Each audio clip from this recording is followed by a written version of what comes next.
What's going on, guys? Welcome back to RC Everyday. Having some electronics adventures today. Again, I just got the red shop truck back there all wired up, electronics installed, and I was moving on to this thing.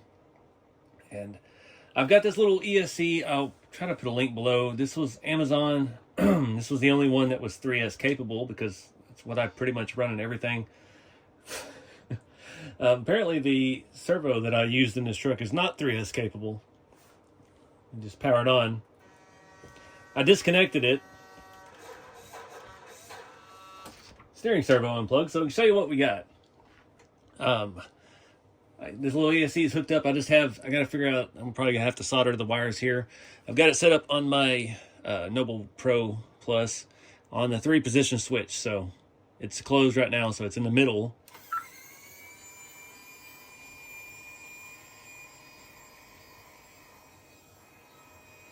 Having the ESC has actually got it super smooth. So that actuator does have an auto cutoff for minimum and maximum. So we don't have to worry about that overextending. But it has really, really smoothed things up a lot. Slowed it down to a very scale speed. And then gives us plenty of time and safety to do what we need to do. So I've got to find a new steering servo. And we got to figure out where we're going to put all this stuff. So we need to be able to get both ESCs. We just got a little 1060 hobby wing, nothing fancy for the motor. Excuse me, this is my voice. We've got probably run a little 3-cell LiPo 2000, like something like this. This ESC and the receiver, and we've got to get all that under the hood. Ooh, that servo is burning hot. Woo!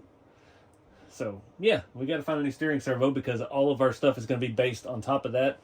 We have quite a bit of space under the hood. So we're only about as high as the headlight. So we have that much space to put electronics. Should not be an issue. We just got to figure out a little stand or something like that. I do have a lot of semi-truck parts. I think it was the Night Hauler came with a kind of a standoff thing like that for the multifunction control unit to go in the sleeper. So maybe that bolts, I don't know. We'll just have to look and see. Because I still do want to have interior. We've got seats, we've got a dash. I spent some time earlier, I spent about an hour going through eBay trying to find parts for the King Hauler body. And good Lord, that stuff is expensive when you buy it all bag by bag. So I've got, only thing I'm missing may be the fender lights. I think I got the horns for the top, the roof lights. I think I'm missing the horns. I got the roof lights. I got the stacked metal heat shields. I got the metal heat shields for the air intakes. I've got headlight lenses. I got the front windshield I was missing. So I found 90% of everything I was looking for. But this is gonna be fun. So I gotta find a new steering servo. I don't have any good stuff left right now. I've got a worse servo than this. This was an old one I pulled actually out of a on-road car. That may be our best bet right now because I've got a bunch of on-road cars that I have mocked up with stuff in it. So we'll see if that'll get us where we need to get. But yeah, let's get this party started. All right, real quick, try another servo. Why wouldn't this one work? It's a Airtronics 94102 from probably the year 1999. Came out of one of my FF01 cars. Well, they just did not like 3S. It's noisy, but it works. See if it gets hot. I've got it set because I was trying to adjust the other one to make it stop. Thinking maybe... Alright, that didn't do it. Sub-trim. It's not going to work. Alright, back to the drawing board. Alright, so I have an old Savox in my wrecked XV01 Tamiya. It's not too noisy. It's sitting quiet. It just makes a lot of noise. At least it's set still. So yeah, we're gonna use this one. But wait, oh, that's why I quit using Savox. Get glitchy.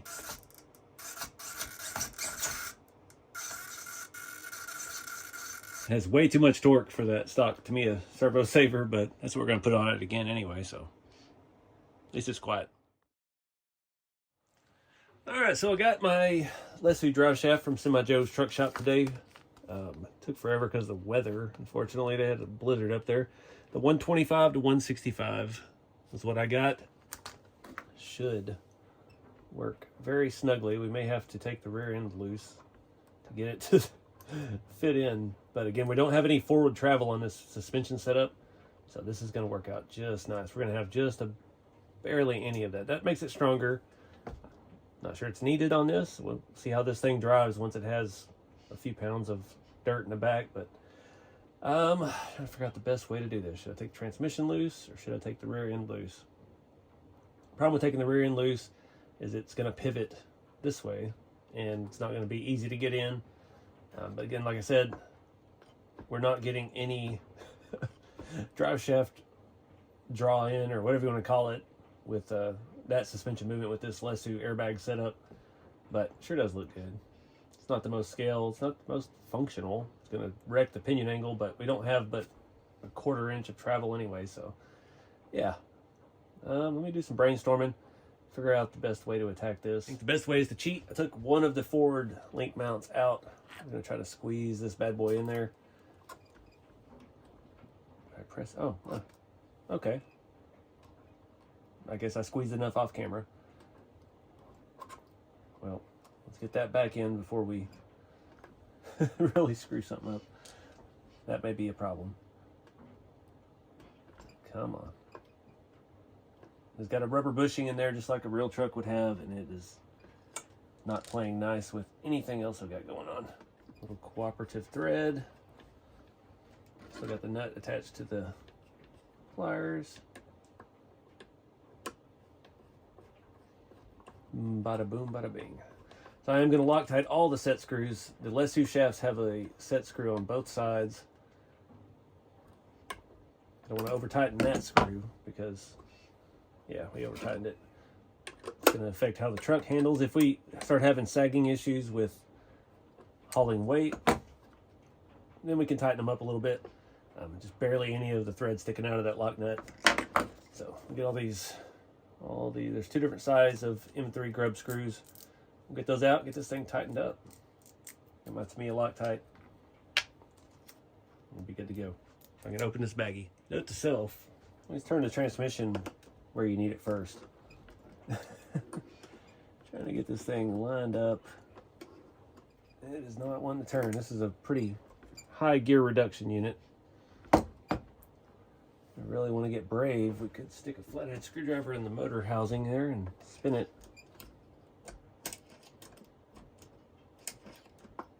Assuming we're going the right direction.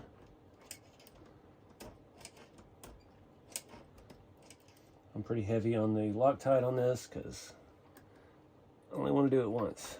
Oh, you son of a gun. And the fuel tank's in the way. All right, we'll get it started. At least we can move it now. Oh, unlocked rear axle. Let's see where we're at. Can't remember if this has a flat side or not. You never know with this Chinesium stuff. All right, so this does not have a flat spot on it, so we can't use the 2 grub screws it came with. You can use one of them, but the other one, we need one of these jobs like the RC 4-wheel drive axles have. It's kind of smooth, and then it has the threads on the end, so it can go all the way through and actually do something. We don't want to just clamp around a shaft. We want to actually bite it. So let's see where that hole is actually at. We got enough Loctite in there to seal up the hole in a bathtub. And get it to line up, and this thing is just, nothing's working. There it goes. There we go. All the way through. Next, we're going to swap out the servo. Could barely get to that back screw because it's directly under the axle. Get all this mess out of here. So we'll just throw that one away. Hate wasting stuff, but helps go out the way you came in.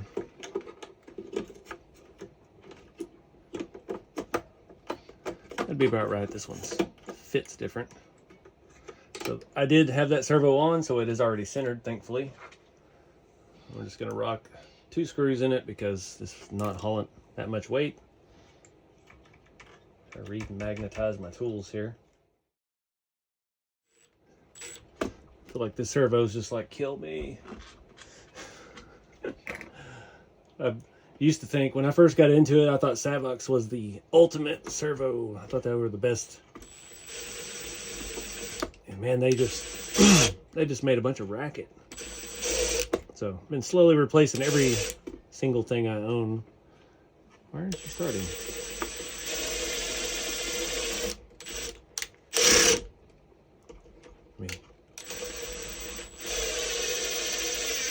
There it is.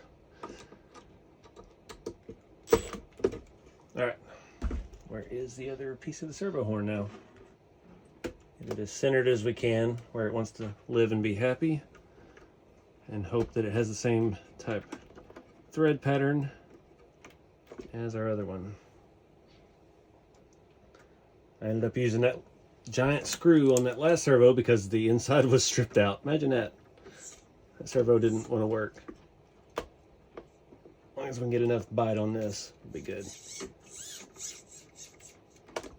Sounds good to me. So now we got to figure out wiring for this actuator. I'm not going to be as concerned about wrapping up stuff as I was on the shop truck build, because this is a work truck, dump truck. It's going to be bare wires everywhere. Just want to keep it out of the way of the drive shaft because it is tight. Actually, I may go this way.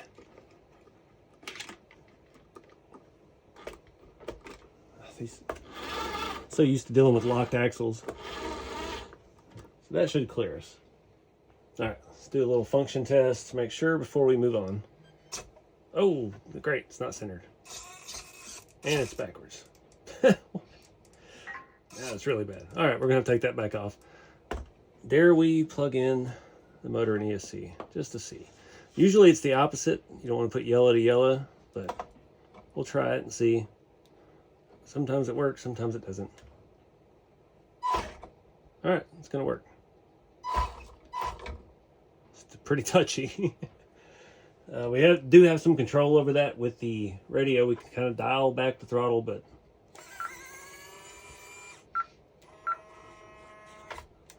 we'll just have to see. So I gotta readjust the servo again. All right, guys, it's the next day. I don't even know where I left off last night. Got the other servo in. Found this piece. This came with one of the semi trucks, and oh, I thought those holes actually lined up. They do not. One of them does. I was thinking about making a battery tray out of this. We have to cut this side off. It can set over the servo, and we have somewhere to actually put the battery. Obviously, we'd have to scuff it and paint it. It's a little too blingy. Leads me to this, thinking about what we can see through the grill. This is off the 1/8 scale model car. Yeah, if we could cut the top off and put it behind the grill. It's not quite as wide, but it looks better than seeing all this. So I'm not sure what I'm gonna do. I thought this was gonna be a direct bolt on here, but the holes do not line up. And I've got the ESC just stuck down here next to the servo, which actually works pretty good. We'll definitely have to do a lot of wire management, try to tidy everything up in this one spot. So I don't know, let me do some thinking here. We could easily make a mount. I could get some M3 rods that we could just stick up over this and make our own little tray. Actually, we could do like we did in the other video and just print a piece. So that might actually be easier, and it'll be perfectly fit. I can mount it with M3 rods, maybe 20 millimeters, get this up. And we have all that room, and we have quite a bit of height under that hood, so we got plenty of space for stuff. So let me do that. I showed it in the last video with the red GMC, just making a simple shape with Bamboo Studio. Just making a cube, and then we size it and fit it to where we need it. I don't know where my caliper is, so I can't get any measurements yet, but I'm gonna do that real quick, get something started printing. All right, guys, did a couple tests here. I've got that piece printing. Started wrapping some wires up, trying to figure out where everything wants to live. Gotta remember I have this whole other ESC we gotta find a home for, as well as the receiver. We could possibly stick those underneath that, but it's gonna be a mess of wire. So to raise this up, I've got 20 millimeter M3 rods. I use these for rat rod 4 links and things like that. And we're just gonna use some grub screws because it's easier than trying to get in there with a normal screw. And this will work just fine. I am putting a lot of Loctite on those on the frame side and letting them kind of dry a little bit before I start putting these on. I just did a test to make sure they weren't going to just spin out of the hole. So anyways, printing that piece. Again, just got to figure out the layout of everything. I've got to figure out the connector for the actuator.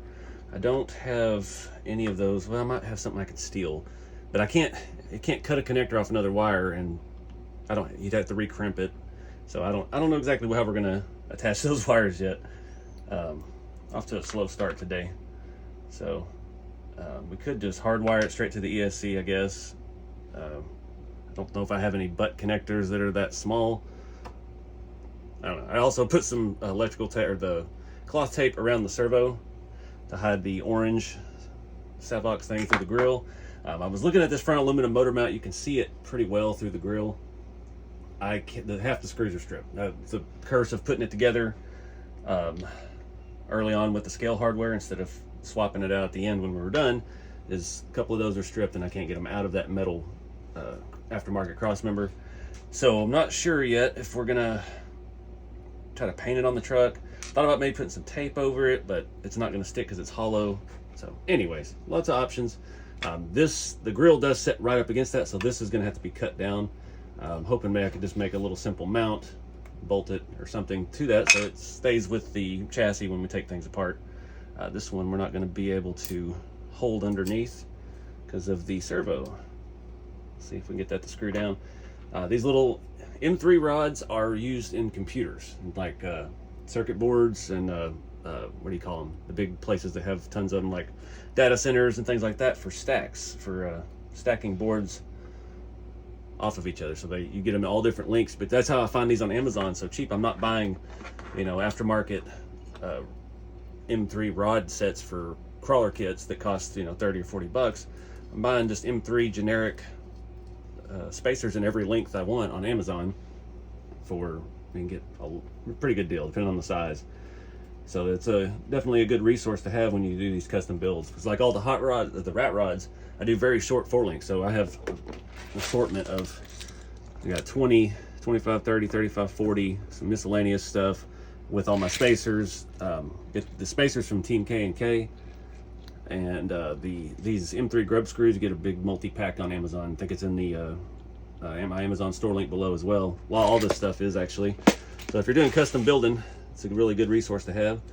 They got all different kinds of styles. I've used these because they don't look as good on the 4-link because they have the little hex ends to tighten it down.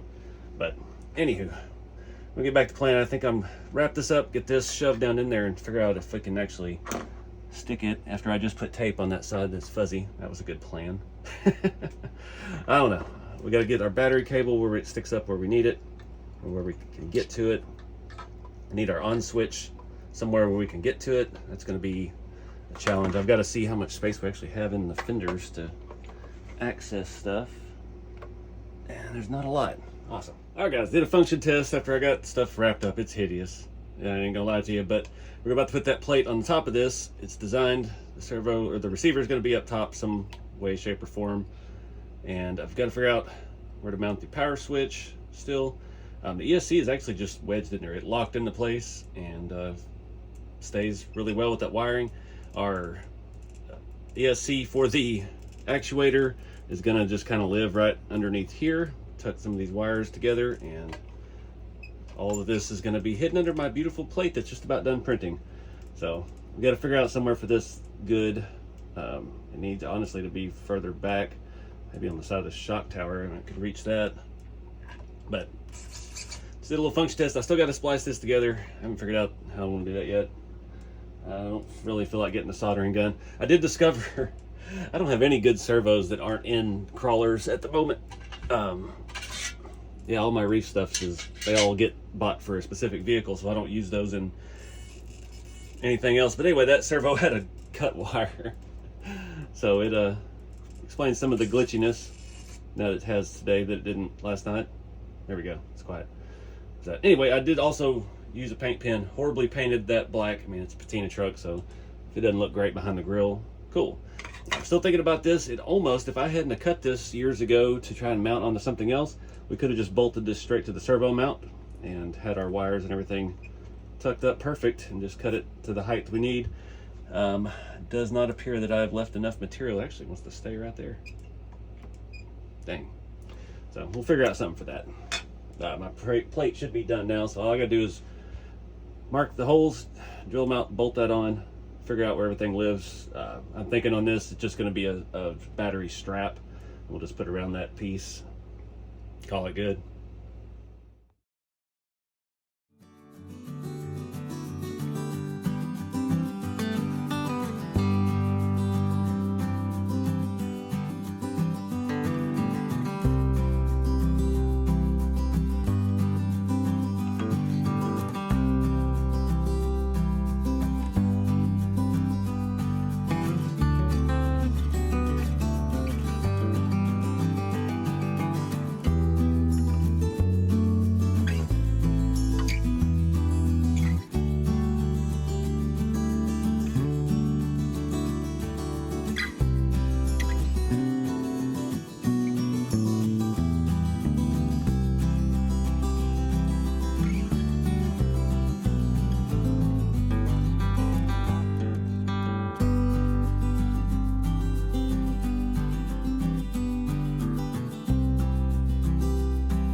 Alright guys, it's all done. I'm gonna get this buttoned up, take it for a little test drive here around the shop. It's too muddy after yesterday. I don't have anywhere really to drive this thing. Yeah, I just used one of those little Boom Racing wire ties right there, wrapped it up, soldered that together. Is the best thing I could find. All the kind of connectors that I have, the tools to actually crimp and do stuff with, are way too big for what we're doing here, so that was the best option. I'm gonna do a little test, make sure it all still works now that it's all together. Get the radio to turn on. I gotta put the floor pan back in here, cover all that up, and yeah. Oh yeah, gotta turn it on. Stop glitching.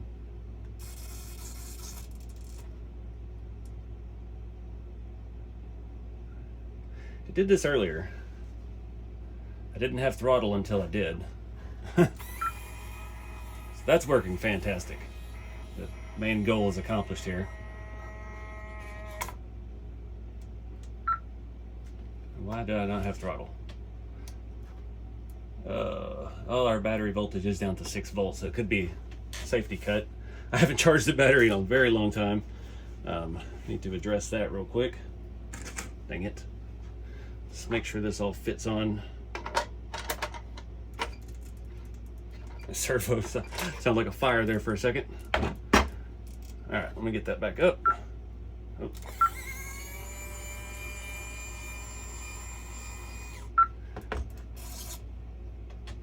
All right, still no throttle. Let me get a different battery. I'm gonna go ahead and bolt this back down and we'll be good to go.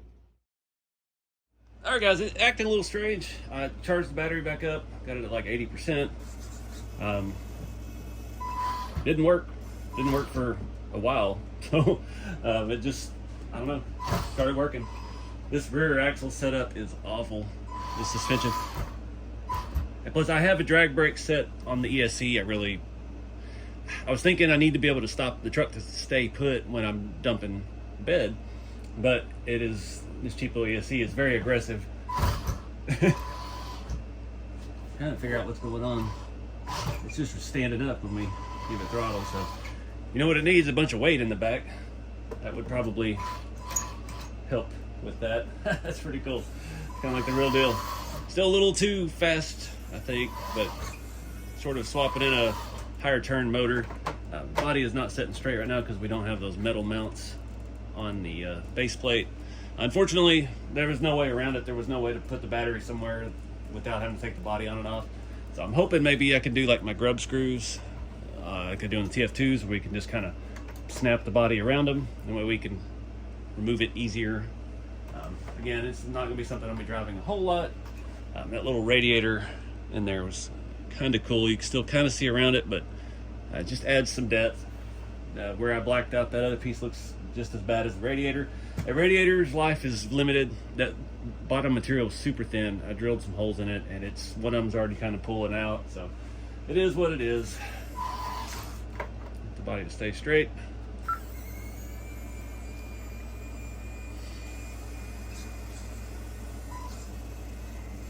Dumps all the way.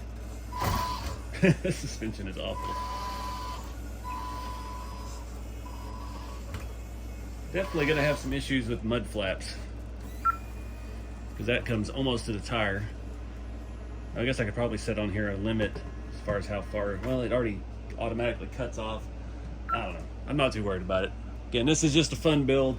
It's not like I'm gonna be out hauling dirt for real. Some dirt on it already. Let me put some weight in it, just to play around. All right, we got 6 pounds. Makita batteries are 1.5 pounds a piece. Oh no, we're not getting enough power now.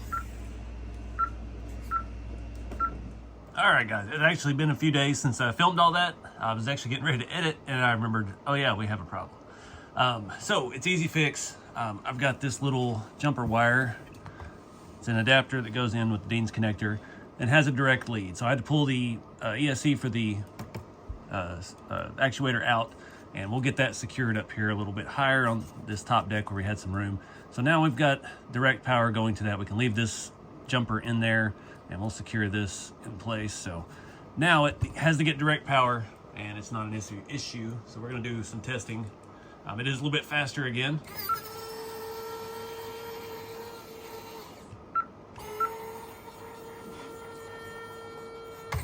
But we got to have that power to be able to dump anything. So let's get some batteries back and try this again. All right, same gig as before. Those are 1.5 pounds a piece. So let's see what we can do. Fingers crossed. Oh, the plastic cracked. Oh, that's gonna be good. We've got a lot of weight up top, but it worked. It's that leverage on that lower mount. Definitely gonna have to do some reinforcing with that. That mount is loose. Take one out and see how it does. Put that one in the center. So it's happy with that. Working a lot better than it did. We're definitely going to have to do some reinforcements to that hinge pin on the bottom. It was loose, and I haven't taken the slop. Oh, we bent the whole thing. Let me show you that. That screw is no longer straight, so yay. All right, so we're going to have to, in the next video, make a plate inside to bolt in to reinforce that. I'm thinking metal because obviously the 3D plastic is a little too malleable in ABS, but yeah, that's always fun. But at least it works. So at least we fixed that out, figured that out. I was so frustrated after last weekend when I filmed all this that I just put this thing up and never looked at it again. So realized I couldn't leave the video hanging there. We still got a little bit of stuff to figure out, but at least we don't have to run a separate battery. We can just piggyback. All right, guys, I've had enough electronics for the rest of the year. Like I mentioned at the beginning of the video, I think somewhere last night, I ordered a lot of the parts we need. I'm probably still missing something, but I've got just about everything. I'm not sure about these. I'm not sure what tree those were on, but got the front windows. We've already got a dash. We've got seats, so we can do a little bit of an interior. Those windows are pretty dark. We got a lot of chrome stuff that we're gonna have to weather and match our existing. So that'll be fun though. That's the more exciting things I like to do. I'm not sure about the ESC doing that weird thing where it just doesn't come on sometimes. We'll just have to keep an eye on that. It could just be that that's a really cheap ESC, and I've had it for a while and just yanked it from car to car, and it's just on its last leg. Those were, I think, $15 on eBay. I was buying like 6 at a time, just sitting on them. And yeah, once we made the transition to fusions and things like that, I took them out of all of my good rigs, all my crawlers and stuff like that, and just used them for touring cars and fun basher stuff, what I consider basher stuff. But this thing's looking pretty good. Like I said, just get the body all wrapped up. I'll see how long my radiator lasts. If not, we could probably find something to print that would be easier to bolt in and fill out the space a little better too. But again, a fun little project here. I did just cut that with the Dremel, give us a place to mount our battery strap. All the rest of the wiring is just kind of shoved underneath there, and it all works. I didn't even put any sticky tape or nothing on the ESC. It's just wedged in, and fits happy. I don't think it is a happy, but that Savox servo, noisy, jittery. It's going to be annoying, but it's what I had. So hopefully we can lift some dirt. But anyways, appreciate you guys watching. Get out there and have some fun with the hobby. Keep it scale, and I'll see you next time.